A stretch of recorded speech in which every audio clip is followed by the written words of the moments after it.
I'm Amy, sex educator, sex and relationship coach, and co-owner of PurePleasureShop.com. I'm April, VP of the cutting-edge sex toy company Hot Octopus, and I dedicate my life to the business of sex. We are on a mission to teach you how to have hot sex, deep intimacy, and how to make your own rules for who you are as a sexual being. Welcome to the Shameless Sex Revolution. Want to learn more? Go to shamelesssex.com. And for 15% off of some of our favorite sex toys, use code SHAMELESSSEX at PurePleasureShop.com. You were listening to a pleasure podcast.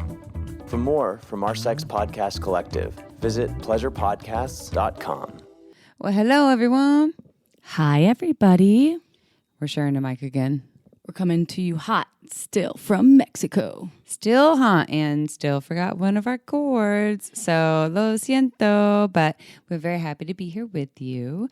And today we have a podcast with, who is it with, Chip?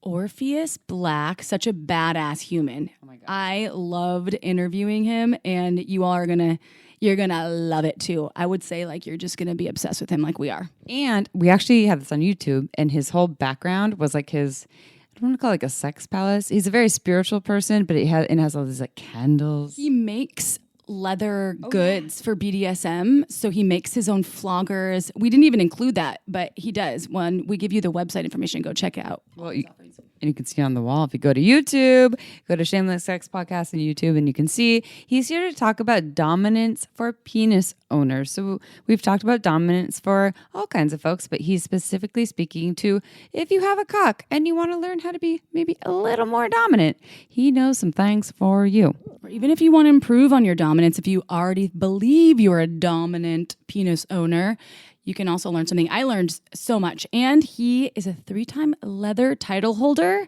and 20 years dom in the BDSM world, y'all. So this is definitely who you want to listen to and learn from. And guess what else? So this is our last shout out for our book survey.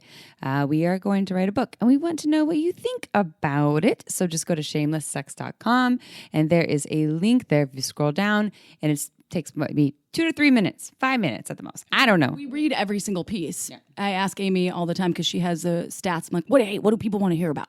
What should we put as a chapter? Most of them are April's really hot, and she's really hot. No one said that.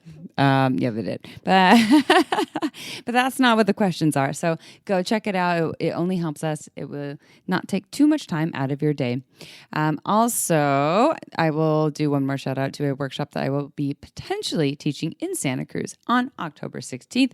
This is 2021. It's called Whole Body Foreplay Heavy Petting 101. April's petting me right now heavily, but she's petting my head because with this class, my cabeza, because this class is not about genitals. It's about foreplay and how we can use the whole body to enjoy connection and intimacy.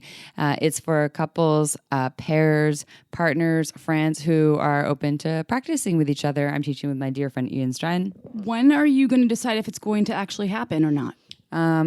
Probably very soon. Let's see, what day is it? 10-16 the class, right? Yeah. 6 to 9. I think we kind of have to just base it on what's going on in the world and if it feels safe and secure. So right now it's a yes. It's in person. We're limiting the amount of people, and it's in Santa Cruz, California from 6 to 9 p.m. Go to PurePleasureShop.com, and you can click on the sex education module link, and that will show you where you can sign up. Are you going to lube anyone up with Uber Lube while you're there? If we get some people to sign up, yes. I will. Oh, you know what I'll do though? I'll bring lube samples for everyone. So you can all try Uber Lube because we talk about it all the time. Oh my God. You brought some to Mexico and just gave it to this fabulous restaurant owner yesterday, and he was pumped. Yeah, he was pretty stoked. He also was probably a little nervous because it's a little odd when a stranger just hands you a bottle of the best lube ever. But one time before. Yeah. And then I was like, hey, you want some lube? By the way, he has a partner, and this is for him and his partner. I was not hitting on him. Okay, anyway, so why do we love Uber Lube so much? Well, it is the best silicone lubricant on the market, if not the best lube on the market. Actually, fun fact, I got an email from a friend today who has tried Uber Lube, loved it, went to a sex shop. They didn't have Uber Lube, and so he bought something else. And then he tried it. It tasted like bad chemicals. It did not feel good. He essentially was like, where's my Uber Lube? So, I mean, it's that good. People know This is also what the person said yesterday that you gave the lube to. He was like, beautiful bottle. I love it. I was like, it is nice, right? It's gorgeous. So it's in a beautiful glass bottle as a pump top, but the highlight of it is how it feels on your body and how it performs. It has no flavor. It has no scent. It feels silky. You actually want it on your skin. We have over 3,000 doctors, therapists, etc., medical professionals on board in the U.S. that are recommending this to their patients, clients, and how long have we loved it? Forever? Way before we ever started the podcast, we were using it regularly. And I've been to so many of your trainings talking to retailers all over the country that love it too. And I'm always like, yeah, Uberlube's the best. And for tattoos, my partner got a new tattoo. He put it on a new tattoo and it was fun. It's a good skin conditioner. And when April and I were young zygotes in the womb, we were communicating from afar and we were like, bitch, do you love Uberlube? And she's like, yeah, I love Uberlube too. So if you want to join the club, go to uberlube.com and you can use coupon code shameless sex. You get 10% off and free shipping, and you can join the fan club and you will know what we are talking about. And when you use it, you can think about us because we might be using it at the same time as you. All right. Are you ready for a sex question? My sex question is, if I put on a full body latex suit, could I lube it up? Yeah. Uberlube. Yeah. Totally. 100%. And it's compatible with all condoms. Except for, let's see, polyurethane, not so friendly, but latex, polyisoprene, the best. Okay. I like that this person who wrote the sex question titled it, Hey, Chip and Dip. I'm Dip, she's Chip, by the way. So, hey, Chip and Dip, all the way from Australia.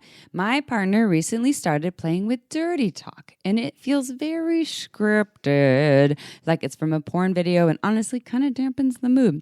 Every time he talks dirty, he will use the same script, and sometimes it doesn't even correlate to what we're doing. I know you guys recommend doing a quote-unquote shit sandwich. And I have tried this method before, but my partner is very sensitive when it comes to talking about sex and discussing things I may not like.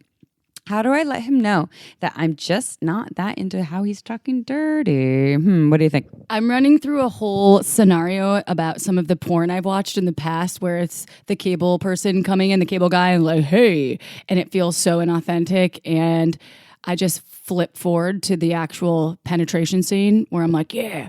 Which one? The one where he's already got his clothes off and he's like, I'm going to dip my antenna into your vagina. That sounds painful. I usually go fast forward to just the anal scene. And I like the initial penetration, but they never show you all the lube and the prep that goes in. But anyways, that's not what they're asking. So, so it feels scripted, yes. And we've talked about this. Okay, well, oh my God. Hey, will you Google right now? April's going to Google it. The episode with Amber, who wrote did the one on Dirty Talk. And she's fucking hilarious. Her name's Amber. And if you go to shamelesssex.com, you look up Amber, it'll come up. Anyways, a couple tips about dirty talk that I've heard. And you're actually not asking, how do we do dirty talk? You're saying, how do I actually talk to my partner about this?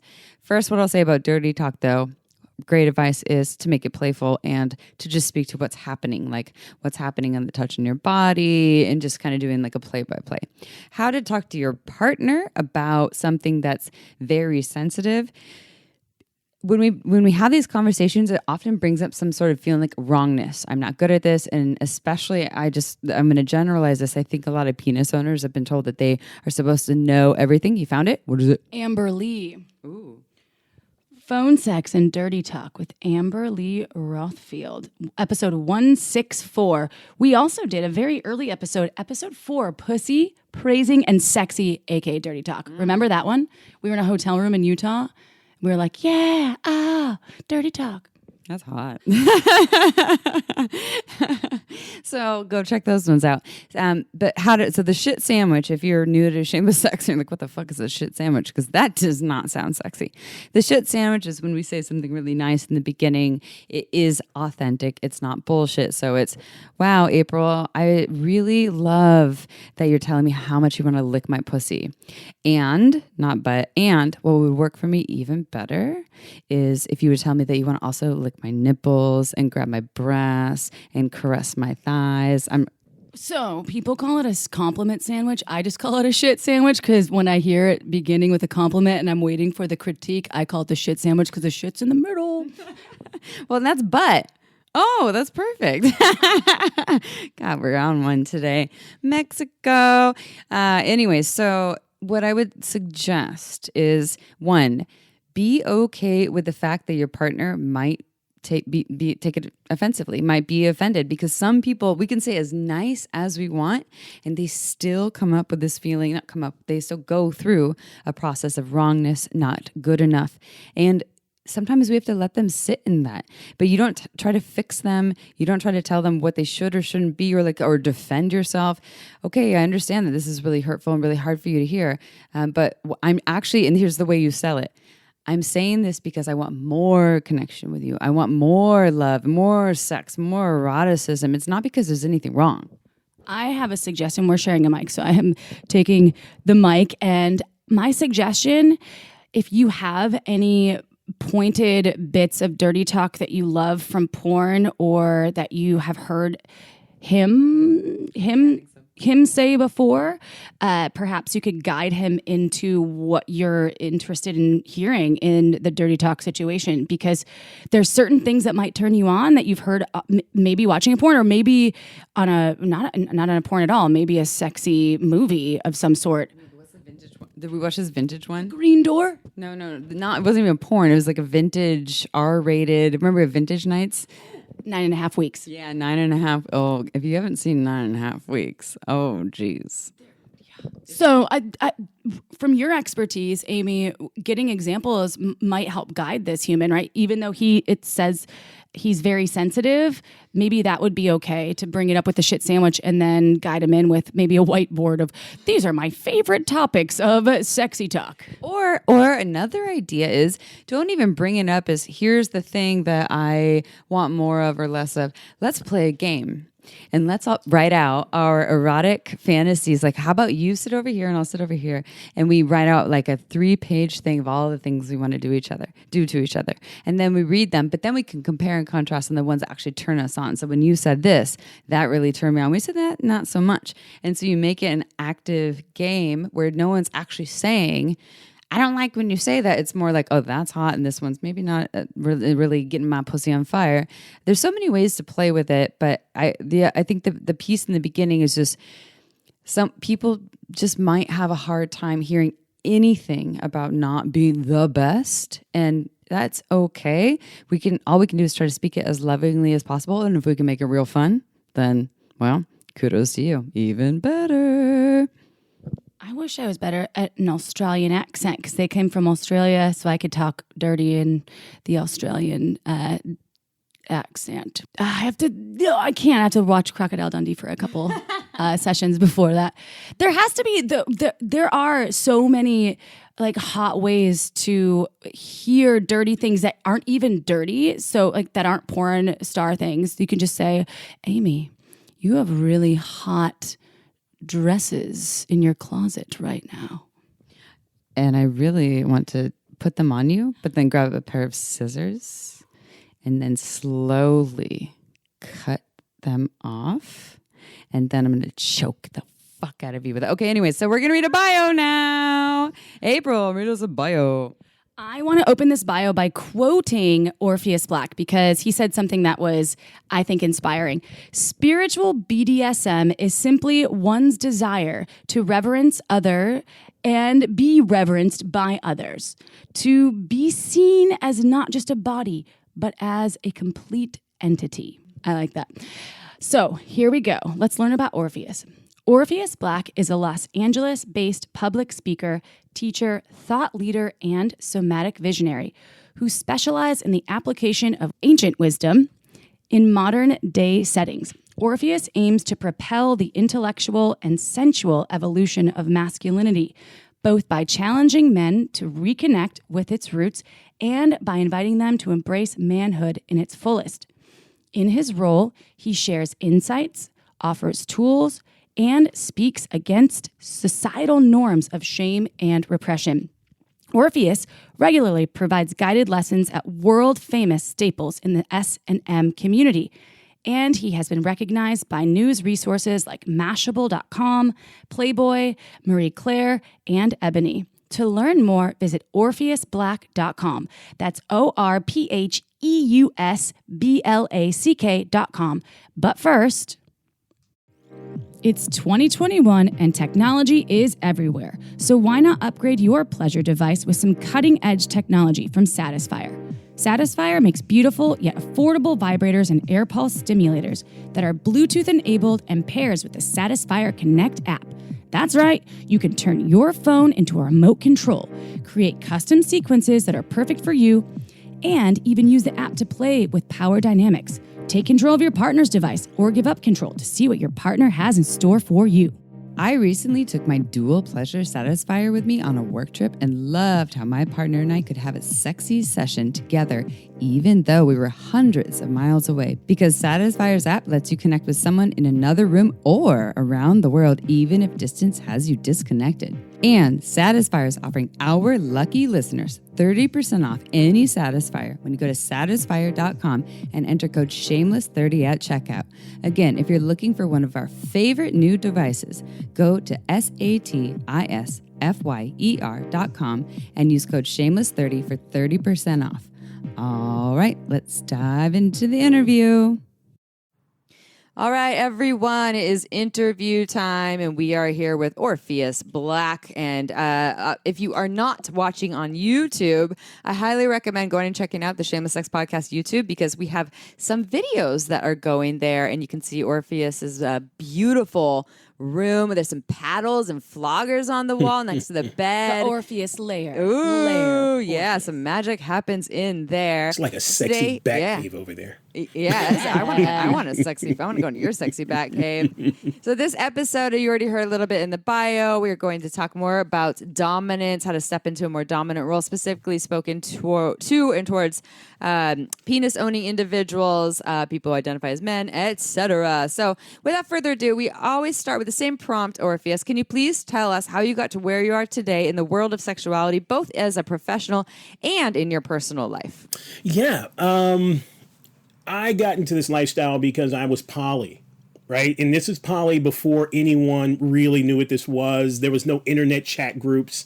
There was no prompts or anything. And I had a partner who was into kink, and I had no idea what kink was. And in fact, she left me for a Dom. And I thought that the dude's name was Dom. This whole time, I was like angry at some dude named Dom or Dominic or something like that, or Demetrius.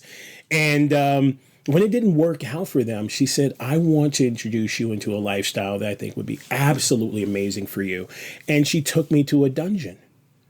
And, you know, it was in the goth industrial club. And I had no idea what goth was, right? And so I show up, of course, it's Hollywood in my hip-hop outfit, you know what I mean, the crushed velour, powder blue Georgetown Hoya sweatsuit, and my girls in their matching outfits, and we show up, and this first thing that happens, security's like, you know this ain't hip-hop, right?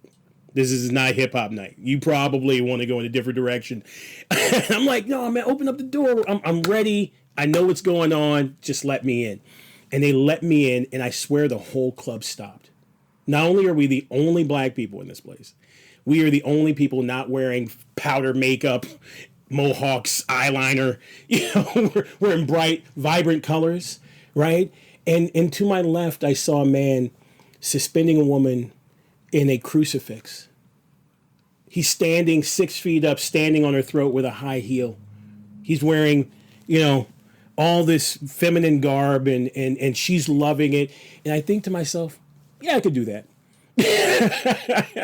And ever since then, I never looked back. So I came in as a professional. I started training immediately that week. The person who was choking that woman with her high heel would become my mentor and one of my best friends of all this time. And so for me, that was my introduction into this lifestyle. And I've never done anything other than this for 20 years. Wow. I think you might want to do voiceover because you have a fantastic voice and you're a great storyteller. I could see you like doing voiceover stuff. I'm like, oh, I felt like I was there at that club, the gothic club with you, and the velour. I wear a lot of crushed velvet. Okay, Still in style. I love myself some crushed velvet.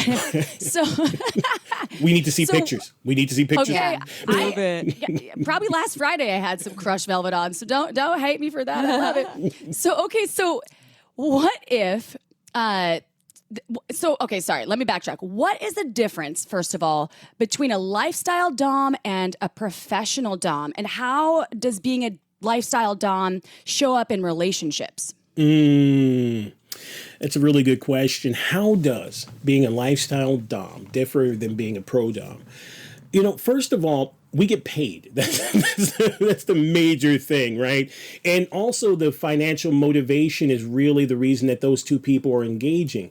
For me, it is not about my own personal enjoyment, what I derive from it. It's about that person's experience. I'm a facilitator in that space. A person comes to me looking for a very specific experience, right? We talk, we negotiate, we create safe words, we create safe containers, and then we move into a space of facilitating their experience. I shelve my desire so that they can have this opportunity. When we're talking about lifestyle people, what we're doing is something that's mutually beneficial. We're looking for some mutual joy, mutual pleasure, mutual pain, right? We're looking for mutual gratification. Both people are enacting something that is deeply connected to their sex, their sexuality, and their joy. So for me, that's the major differences. There's a lot of education that goes into being a pro dom. Now, anybody can call themselves a pro dom. Anybody can grab a flogger and charge a price. But when you're with a professional, we've taken classes, got mentorship. First aid is another thing that, people don't talk about a lot that I've taken and have to get recertified in. I have first responder training as well in order to try and really be the best person that I could for my clients, right? Maybe that would be great for people in the lifestyle, but they often overlook certain things like mentorship in a lot of classes to really dive in. Usually they just start right in. Does that make sense? Yeah. Mm-hmm. Yeah, definitely. Yeah. Yeah. And so do you identify as both then in your personal life and in your professional life? Oh, definitely. Here's the thing. Power dynamics are a part of every facet. It doesn't matter whether it's boss, secretary. It doesn't matter if it's child, parent. It doesn't matter if it's police, patron. It doesn't matter. There's always a power dynamic. So in some ways, we are all lifestyle dominants, right? Or we're all lifestyle submissives. Because you're playing the subordinate role to your boss or to the contractor on the court or somewhere out there, or you're into the supportive role, supporting a boss, supporting someone else who's in charge, helping to make the dream come true. So there's never a time where we're not in the lifestyle, right? It's just whether it involves intimate behavior. Yeah, that makes sense. And so what if I think a lot of our listeners might be, more advanced in the kink world or in the world of dominance and submission. But I think most of them are more in the beginner or / intermediate. Maybe they have some curiosity. So I want to ask about what you would recommend for someone who wants to get more into their dominant power. They want to step forward into that. Whether maybe a partner has asked them and say, I want you to be more dominant. I really want more dominance in the bedroom. Or maybe they themselves want to step forward into that, but they don't feel like they've tapped into that part of themselves. Do you have any tips or ideas on how they can do that? Yeah. The first thing that I try and tell people about dominance is there's a difference between dominance and domineering, right?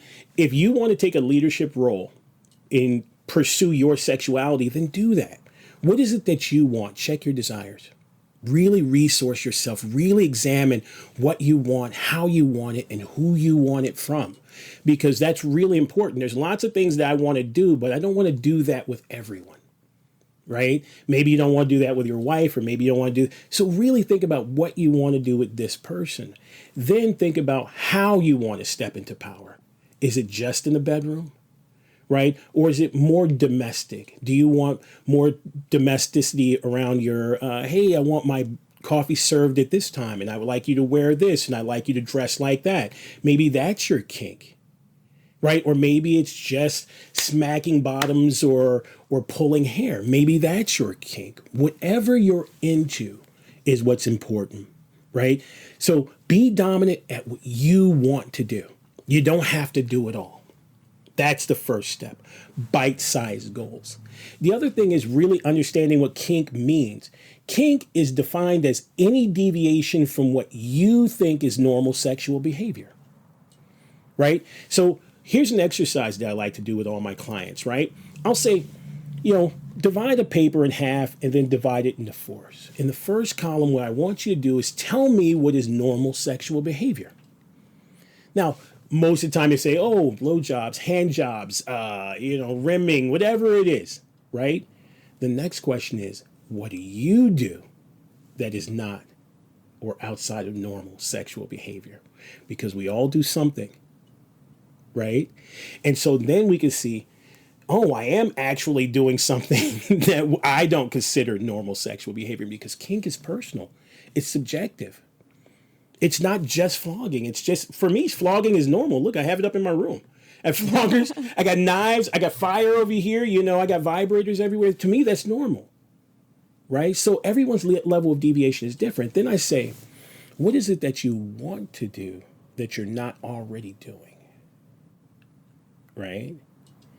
The last category is why. What is the impediment keeping you from moving into that space? And if you look at it, the first one is our indoctrination. The things that we've been told we're supposed to do by our parents or religion or whatever, but we always buck that in our teens and in our college years, right? And then we move into this other space of complete sexual expression.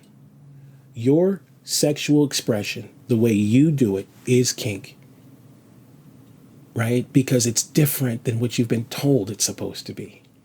What you fantasize is your shadow. That's the thing you're struggling with incorporating. Some people might say, oh, I want to do anal, but there's some religious taboos, or a person's going to think I'm dirty, or I don't know this, or I don't know that. All of that is your shadow.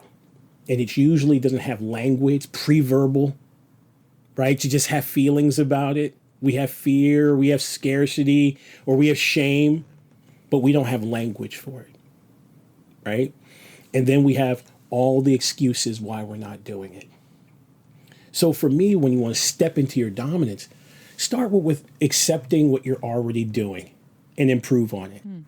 Look at your fantasies and start trying to bring language to it so you can articulate it to your partner, right? Then talk to them about the difficulties that you're having around maybe the shame or the blame or the anxieties that are coming up. Taking a leadership role in your own pleasure is dominance. What do you guys think about that? I am in love with that descriptor of kink and the things that you in your sex life and world that you not only fantasize about, but like that you talk about or have normalized for yourself. This is great because what I was associating with is I've been in the sex toy industry, pleasure products, and now with our podcast, like the world of pleasure and sex for almost 12 years now, maybe 13. And to me, I talk about butt plugs, anal, vibrators, sex all the time. And I forget sometimes I'll be at lunch with Amy or out and talking about sex toys or my anal beads, or we're out of anal beads right now. And then I look around and people are like, oh my God. Whoa. Yeah. Like I forget it's taboo for some folks. And the thing is, there's so much curiosity to learn more. And that's why these platforms exist. And I just think that your analogy, but it's not even an analogy. It's like that's fact to me about what you can proclaim kink to be for you, and the floggers in your bedroom is completely normal. You're like, this is me. This is who I am. And I think you nailed that. It's like, professor, I'm the student. You nailed it. I'll remember that. It's good. Thank you so much. Power dynamic already. Yeah, I know. I was like, tell me more. So, okay, let's talk about this whole toxic masculinity piece it's been around in more conversations these days. What do you think the dominant, healthy masculine looks like, both in and out of sexuality? Big question. This is the one I always get in trouble for. But I'm going to say it because I truly believe it. And again, I'm going to supply you with the full explanation. Here's the thing. Masculinity is a barometer by which a society measures what it values in masculine-bodied individuals. So let me say that again. Masculinity is a barometer by which a society measures what it feels is valuable in its male-bodied individuals. Give you an example. The win at all cost attitude, virility, speed, strength, right? Tenacity, all those things that football players have, soldiers are supposed to have, combatants. But when you look at it, the same things that we're fostering in those behaviors in those places are great. They will help your son survive a war. They'll help your people win a football game. They'll help your guy run farther, jump higher, do all the things, train harder. But it's not the same thing in the bedroom. That same behavior does not make for a good love relationship. And that's actually what we're interpreting as toxic masculinity, the wrong behavior at the wrong time. Okay? So again, that same jerk that's catcalling, hyper, really strong, really in his body, really in his thing, that guy usually does great on the battlefield. Right? But when you're at home talking to non-combatants, talking to civilians, that behavior doesn't work. So for me, when we talk about healthy masculinity, what I'm saying is I get to dictate what we measure as healthy masculinity. Being a good father, being a good friend, being a good lover, right? Showing up for my people. When you are putting up the things that are to be measured, you can't fail. You can't fall short. Right? Be the best employee, be an inventor, be an entrepreneur. Make that the barometer by which you're measuring masculinity. You do not have to run, jump, get the most girls. That's a toxic society, because if you have toxic masculinity a toxic society that values that, then it's the society that's toxic. That's not its inhabitants. When one person's sick, they make other people sick. Right? Till we're all sick. So we have to get out of this idea that masculinity is a thing. It's not a thing. It's a measurement. And we can measure whatever we want, whatever you like, right? And in that way, there's no failure. What do you guys think? I love the way that you worded that. And I think that when you're speaking to, I like the emphasis on it's what society's idea about what masculinity is. And I think that I want to say that I have compassion for people who maybe fall into the toxic masculinity category, just as any of us when we're not being I'm doing air quotes here, for real, highest selves, our most loving selves, our most caring selves. And I like what you said also about I show up for my people. I'm not battling everyone to prove my worth. I'm showing up for people. And I think that that's huge. And I think that there's a lot of socially constructed ideas about what it means to be a man or alpha or masculine or strong. And it means you have to dominate and you have to control and manipulate and destroy and conquer and be the number one or the biggest voice in the room, when really that's a whole bunch of bullshit. That's just, it's not. And they don't end up getting what they want in the long run. I mean, maybe they do temporarily. It's kind of like, being a bully, you get what you want for a minute, but ultimately you're still hurting inside, because we know that's how you feel, bullies. We know that you're just hurting inside. And so it's kind of like people that have been conditioned to just continue to be big tantrum throwing babies. And this isn't just the masculine, by the way, everyone. The feminine does it too. I'm not saying this is just men and penis owners. I like the measurement piece too. Yeah, right. Totally. And the barometer. Can we use a thermometer too? Yeah, thermometer and a barometer. Yeah. Yeah, definitely. It's getting hot. You It's getting hot. check over the here. temperature on that one. Do need that? Yeah. Well, and I think of the kink world too, and a lot of the dom men that I've seen, they have this strong domness to them, but then also I could see their bottoms feel very safe with them. The people they're working with, they feel very cared for. So you can still be like, either I'm going to punish you and humiliate you, but I care about you. You can still have all of that. And again, you don't have to be a jerk to be a dominant. It's funny, as soon as people when I see people slipping into role play and they're like, oh, I'm going to play the dom and you're going to play the sub, they slip into jerk right off the bat, or overbearing or dramatic or, not caring, right? Being a good leader is being a dominant, right? Being responsible for the people that you're with is being a dominant. stepping to a position of passion, not worrying about how society views you and stepping into the role that person needs you to step into. That's leadership. That's good dominance. And for me, it took a long time to step out of this presentation, because really what we're doing is we're presenting as dominant. Most people are not dominant. It's just not, just like most people are not shy, So we got to say most people are not dominant. They're presenting as dominant. So for me, if it's not who you are and you have to fake it, you don't have to fake what you think is the worst parts about it. You know what I mean? Mm-hmm. And it's really important that we understand that the psyche is the sexual psyche revolves around presentation, suppression, and repression. Right? So we present the version of ourselves that we think society wants to see. That's why we try to do the Joneses. That's why we talk about the Smiths. We talk about, looking in someone else's yard. Right? But who we are is what we suppress. The bulk of who we are is what we're suppressing. Kink helps you get at that. Because kink is saying, tell me about your real desires, not the things that people told you want to desire. Right? Tell me what you really want. It's almost like that Lucifer TV show. What do you desire? And then they start speaking from that real place, right? And that takes faith and trust. Right? Two things that kink, when it's done right, fosters. Okay, time for a quick break. This podcast was made possible by Foria.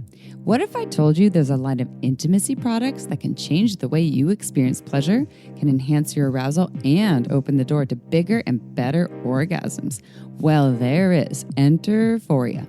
Foria's formulas are made with all-natural, sustainably grown ingredients to give people what they need to fully embody our most sensual selves.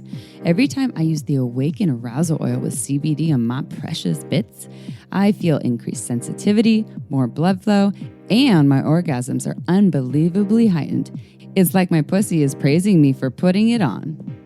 Foria is a pleasure game changer and will help remind you that your body can do amazing things and that you deserve to climax every time. Go get it now because Foria is offering a special deal for our listeners. Get 20% off your first order by visiting foriawellness.com/shameless or use code shameless at checkout. That's FORIA wellness.com/shameless for 20% off your first order. I recommend trying their Intimacy CBD suppositories because they're perfect for penetration. And you can use them vaginally or anally, helping you relax your muscles and ease tension. Check it out. You'll thank me later. This podcast was also made possible by OMGYes.com. OMGYes is a research-based online program that teaches you all about how to pleasure the pussy. OMGYes studied thousands of vulva owners to find out how they orgasm and then made beautiful animated modules and super honest short videos to give you ways to reach even more pleasure. I've been recommending OMGYes to my clients for years, and it's been changing their lives. We all know pleasure is fluid and ever-changing, so why not add more tools to your pleasure tool belt? OMGYes is for everyone, so whether you are a vulva owner or you just love vulvas, OMGYes will give you the techniques to get your O-face on. There are 2 seasons to choose from and hundreds of gorgeous videos to explore, so go see what science says about pleasure and visit omgyes.com/shameless. That's omgyes.com/shameless to get $5 off your OMGYes access. Again, omgyes.com/shameless. Go check it out. Now back to the show. I like you have these. You also have one that we talked about when we had a meeting before we were recording about PACK, PACK, which I want you to dive into for folks. Because I like these. Well, they're obviously acronyms. I love acronyms. Acronyms. I was going to say an onomatopoeia, but that's not right. No, but I love an onomatopoeia. Right. So can you, and these are the 4 keys to things that help folks develop their personal masculine. Yes. So can you talk about what does this entail and talk about PACK for people and what that is as well, because I love these associations. Thank you so much. Power, authority, creativity, knowledge. those are the 4 things that every dominant has to have when they go into this space of dominance. Power means the ability to operate in accordance with your own will and or desire. If you can't advocate on behalf of your own wants, needs, and desires, then you have no power. Right? You cannot go into a sexual situation like, I don't know, whatever you want to do, and think that you're a dominant. You have to search yourself for what you want, what you need, what you crave, what you hunger, what you long and lust for. That is what we're looking for when we're talking about stepping into our power. Authority, right? There's 2 sides of this coin. One, I'm authorizing someone to act in accordance with their will, to use their will over me, to use me as an extension of their desire. That's one version of authority, right? Well, there's also 2, will you authorize me to use my power over you, right? That's the consent piece. That's the consent piece. Creativity, to not just look at these things as props, the toys, the tropes, right? To really drop in and say, how can I use this as an extension of my sexuality? How can I help this be a conduit by which we better connect and drop deeper into this power dynamic that we've just created, right? And then the final key is knowledge, knowing how to do it all safely, right? Because at the end of the day, to quote Stan Lee, with total power comes total responsibility.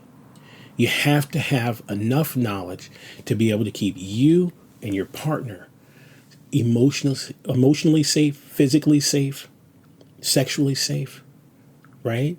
That's super important. And so I use PAC as a really easy word of remembering power, authority, creativity, and knowledge. I love that. I think that's really helpful. And pack backwards, if it was an onomatopoeia, well, it would be pack, but it's a cap. Yeah, but It's not an onomatopoeia. But I like this, and I love especially also the consent piece, and just is what a responsibility is to be in the authority role or the dominant role, and to not necessarily take that lightly. And I highly suggest, and we'll talk later about how people can find you, because you have so many offerings and how people can work with you and learn from you. And we shared some in the bio, but we'll share more of that later. But for people who want to step into this role, to really take it seriously and to learn and to gain knowledge, and if you're in a submissive role or any other roles, basically, if you want to just learn more about anything in the kink world, I think knowledge is power. You have knowledge and your powers. Oh, power! We got 2 of them, and authority, and all of the above. So you have a really strong spiritual practice. We talked about this before the recordings. We know this about you, and I'm sure it's in your bio as well. How does this all pertain to sexuality and dominance? How are sexuality and spirituality and dominance linked? Like, how do they all relate? Well, one of the main mistakes that people make is to believe that these kink dynamics are rooted in trust. They're not. They're rooted in faith. Belief in the absence of proof. When you first meet somebody, knowing that you're going to go into this space, you don't know if they're going to be a psycho killer, or if they know how to use the toys, or if they have the knowledge to keep you safe. You base it on faith. You want to believe them. You want to go into that fantasy world. You want to have this experience. And that is really interesting, because it comes from a very spiritual place. Striving for deep and meaningful connection, right? And one of the things that we have to remember too, on the other spiritual side, is that in the Hindu version of desire, the definition, or the Sanskrit version, is desire comes from a place or need to feel complete and whole. So when you bring desire and faith together, belief in the absence of proof, and a deep and meaningful need to feel whole, you can see that kink is actually a spiritual place to play, because we're coming with our desires, we're coming with faith, right? And we're desiring that connection. We're looking for something that's going to be that missing piece to what we've always knew was out there. And now this is our opportunity to find it, to become whole, right? So stepping into that power dynamic with someone who wants to yield, to submit, to be guided, to be led, or, being led, having someone guide you, having someone take the initiative. All of that can be a deeply spiritual practice if we just look for it, right? Yeah. Yeah, and I think a lot of people think of the kink world as being really disconnected from deep connection, from oneness. And I remember when I did Barbara Corellis's Urban Tantra Professionals training, it had a big overlap between Tantra and kink. Right. And she was talking about how this energetic exchange between 2 or 3 or 4 people in a scene, even if there's a lot of spanking, maybe some piercing play, all kinds of things where people are experiencing all the pleasures and all the pain and all the power and all the things, that it can be deeply tantric because one, it can be very ritualistic. It can be like a celebration of connection of sexuality, but also there's this oneness there when you're deeply connected there and you're working together. You can feel like you're in this oneness vortex bubble, and I thought that was really, really beautiful. And I think for a lot of people who hear tantra, they're like la la la, or spirituality and sex. They might tune out because no, I want to keep my spirituality separate from sex. But when we're talking about that, it's beyond a god, or you're talking about faith, you're talking about oneness, you're talking about deep felt connection beyond just us as these individual bodies, which is so lonely and isolating, by the way. Why not choose to access it from this other place? So does that kind of resonate with what you're talking about? Definitely. I feel like Tantra is the energetic component, while kink is like that primal practice. Right? There's the energetic component, there's a primal practice. And think about it. What we're doing is mortifying the body to achieve a higher state of being. Right? So you have people who have historically self-flagellated, pierced, right? Punctured, bled, right? To attain a higher state of being. We're doing the same thing. Right? It's a primal practice to get us more in touch with our instincts, our drives, right? And the best thing about kink is that it puts a process between urge and action, right? Without that, we call that sublimation, right? So if you have a guy who has a foot fetish, and you'll see this in Al Bundy, Married with Children, right? He's a foot fetishist, right? He has a foot fetish. He doesn't want to talk to his wife. He doesn't want to talk to anybody. And then he sees a job. Oh, I can start selling shoes? I need a job. Why not? Right? I can do that. And then he starts doing these things. And you've seen episodes with him doing inappropriate things with women's feet in his shop. Right? And he doesn't think he's doing anything. Right? But the same thing, when we put negotiation in, we're putting a process in between urge and action. When we talk about safe words, we're putting a process in between urge and action. We're not going into this willy-nilly. That's another component. When we look at mortification, there's a purpose behind the mortification, because whatever faith they're a part of says, here's the practice, here's the meditation, here's the prayer, here's the way your body's supposed. Here's when you know you're going too far. Now do the practice. And when the chanting is done, you're done. Or when you've reached this point, it's over.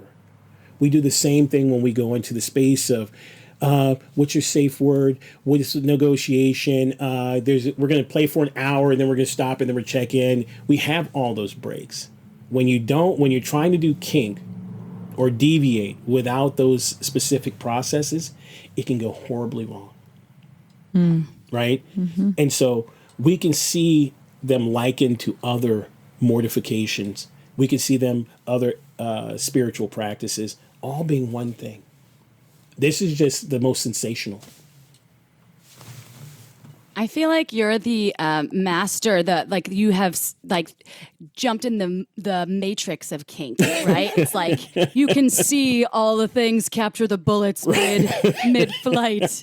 And that's just my analogy. I was like, wow, you really have this, the foundation to the roof of the home, to the trees planted about this the dominance and the kink world.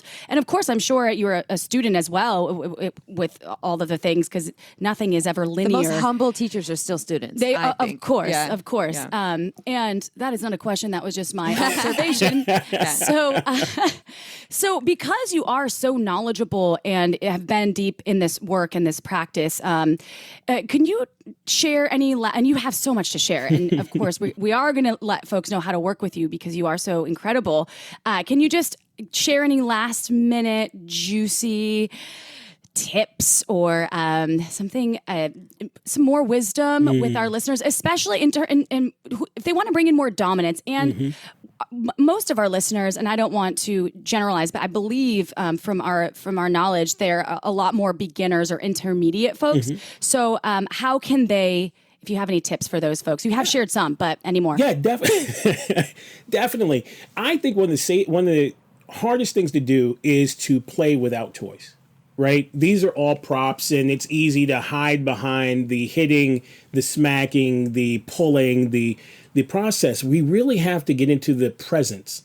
How do I show up? How do I take a person who's just come home from work, right? Who's struggling with the kids, go into a bedroom and change the entire dynamic? One of the ways you can do that is actually with role play, right? Actually stepping into roles to help people get out of their heads and into a space. Now, I'm going to give you 4 keys to do successful role play, right? Well, first, outside of that, I forgot to set this up. First, find a role that's in line with your desires, right? If you're into medical play, be a doctor or a patient, right? If you're into, stringent law or something like that, be a lawyer. If you like harsh punishment, be a guard or a warden. Whatever it is, find something that's in line with your desires. Then use this acronym, LAMP. Language, attire, mannerisms, presence, right? You have to use the language that the character would use. You have to dress in the attire that the person would use. You have to display the mannerisms that person would have. And then you have to be completely present in the role, right? When you can do that, it's easier for a person to shift out of the reality and into the fantasy. It's like if I'm wearing jeans and a t-shirt, I'm speaking in a Victorian tone. It's not congruent. Right? I have to put on something reminiscent of that, right? So I have the language and the attire. But I can't just have the attire. I also have to have the mannerisms maybe of a French nobleman, or what I think a king would wear, or what I think a duke or Marquis de Sade would have, right? And then I have to put on all the pomp, be present, drop completely in, make that eye contact, lead, guide, shift them through the space. And that way you can get more out of the role play, stepping into the role of a dominant character if you can't just be dominant yourself, right? And it's important to note that you can start with the role, an archetype will emerge, and it will harden into identity. That's how a kid who maybe laid some pipe for a summer starts finding, I actually like this and I can get into it, and then they become a plumber. Right? Right? The role existed first, and it's role play until it becomes the role you play. Right? So I'm going to act like Mick Jagger, put on my crushed velvet bell bottoms, and I'm going to fucking dance around and sing some Rolling Stones, because that is who I would fantasize about being. But you know what? Such a badass. It's more than the singing, though. It's about that Jagger swagger, right? Performance. You know what I mean? He's dancing around. He's like 90 years old. He's just like, he's still got it. Yeah, man. Crush it. Show up, move your body. Do the lip thing that he does, right? Do everything that is reminiscent of that person. I used to invoke Prince. Like when I was a kid, when I wanted to get the ladies, I would drop into my big Prince space and try and sing some of the songs and really drop into Prince, because for me, he was like my sexual spirit animal. You know what I mean? I invoke Purple Rain, genius, that whole vibe. Yeah. And, oh my God. And you gotta think I'm a big guy. Like, this don't look good in high heels. You know what I mean? But for me, it helped me drop into the space so I can show up in that type of leadership role in that scene. Right? And as you can see, that was prior to this, but I wound up becoming this. I wound up dropping into the sexual space. It was role play until it was the role I played. Now I love being this. I mean, I get to live my Prince fantasies every day, with all the clothes and all the, the attire. And I may have 3 beautiful subs, and 2 of them, 2 are here now. And I have my childhood sweetheart who sleeps in the other room. And I've got 4 other girlfriends. I'm living my best life. But it started because it started as a role, and then it became my role. right? And it wasn't about the singing. It wasn't about the dancing. It was about the charisma. It was about the confidence. You know, it was also about the responsibility that I saw him take on, you know, because he led the whole show. You know, he was out front, but he was always with his band. He was always supporting his other members. You know, there was something with him as a leader that really rang out for me. So you have to find that for yourself when you're trying to step into that role of dominance. What is it that this character is bringing to this this instance, excuse me. And I like that part about authenticity, right? Like, so just because someone else is like your character that you'd like to take on would be Prince, doesn't mean that will apply to someone else. It's also like what's true to us. And I like you said that in the beginning, kind of feeling like what do I really identify with, and how can I take on that role? I thought you were going to commend me for Mick Jagger. Oh, Mick Jagger's awesome. No, I want you to. Will you be my Mick Jagger Dom, please? That sounds really fun. I would do with Aerosmith. I thought that would fit a little more for you. Steven Tyler? Steven Tyler. And I'm talking about come together over me, Steven Tyler. Like when he was really dirty and grinding the microphone and, you know what I mean? Oh, yeah. Super. That hair and all of the scarves hanging off the microphone and him like humping out the... That's what I'm talking about. All right. And Fair all those That's my things, dog Humphrey. Yeah. for bondage, that's what the scarves are for, I'm quite sure. I've just always seen it like that. Just really into bondage. That's what's going on there. They feel nice on the wrists and all those things too. They do. So our listeners probably are like, how do I get more of Orpheus in my life? How do I learn more from this wonderful teacher who will always be a student? So how can people find you, learn from you, work with you? What kind of offerings do you have? We want all the links, all the things. And and you have a quiz too, right? Yes, I do have. Again, this is for, as you say, cock owners. We're having more tests coming out, and this is a dominant archetype assessment test. It's based on Jungian principles, and you can go to my website and fill it out, 100% free, and it will give you the dominant archetype that you most identify with, and on the bottom it will give the one that you least identify with. So not only what you're already doing, but what you should be striving toward. Right? So it's great. So you can go to orpheusblack.com, look on the main page, and just click Dominant Archetype Assessment Test, and that's something you can do. You can also take one-on-one classes via Zoom with me, and those are great classes. We got great 8-week classes, and we have also intensives. So you can do month-long intensives with me, and then meet me in person for scenes and for hands-on coaching for either you or you and your partner.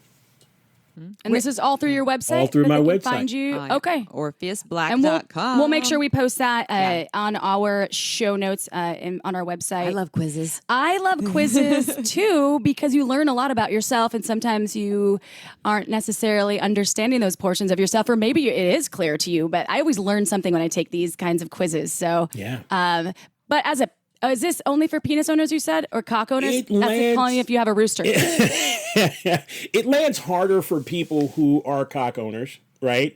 But I also tell people, like, if you take it and then just go all the way to the end and read the archetypes to see, like, the 4 versions of dominance, and see what you could be looking for in a partner. That gives you great insight into the psyche of leadership, of dominant individuals. And you can also see the shadow side, like maybe some warning signs of bad behavior or bad domination. Wow, that's incredible. Thank you so much, Orpheus, for being here with us, for sharing your wisdom. And if you haven't accessed, this podcast is also available on YouTube, y'all. We are building up so you can see the man right here behind the curtain. It's not a curtain at all, but you can actually see him as well as his beautiful flogging, paddling room, the bat cave. I make all those, by the way. Velvet pillows. Just saying. Oh, wow. So if anybody's interested, I make all that. I make everything. Collars. Awesome. Specialty. Is it on your website too? No. Or specialty only. order. Okay. Specialty only. Oh.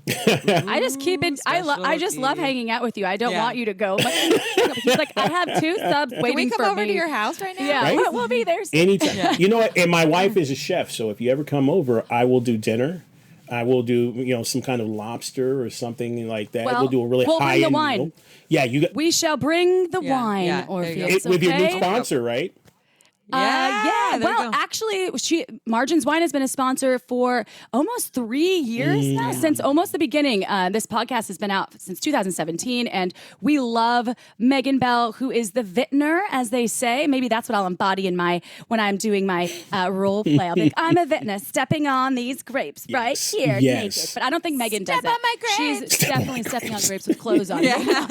But if you want to check out why Amy and I love Margins Wine, go to marginswine.com. She is small batch boutique wine, very eloquently made. And actually, she's in Santa Cruz, and we love supporting our local winemakers. So if you want to save some money too, who doesn't want to save some money? You go to Shameless Sex 10 when you check out with 3 or more bottles, and you'll save 10%. Shameless Sex 15 will save you 15% off 6 or more bottles. Marginswine.com. Just sign up for the newsletter, y'all. All right, Orpheus. That was my last bit of things before I say adieu to you. And I know we will see you soon because you're just an absolute joy. And we're coming over for lobster. And we're coming over for lobster. Definitely. And I can't wait for that. So thank you all for being part of the Shameless Sex Revolution. We'll see you next Tuesday. Ciao for now. Want to learn more? Go to shamelesssex.com. And for 15% off of some of our favorite sex toys, use code SHAMELESSSEX at purepleasureshop.com.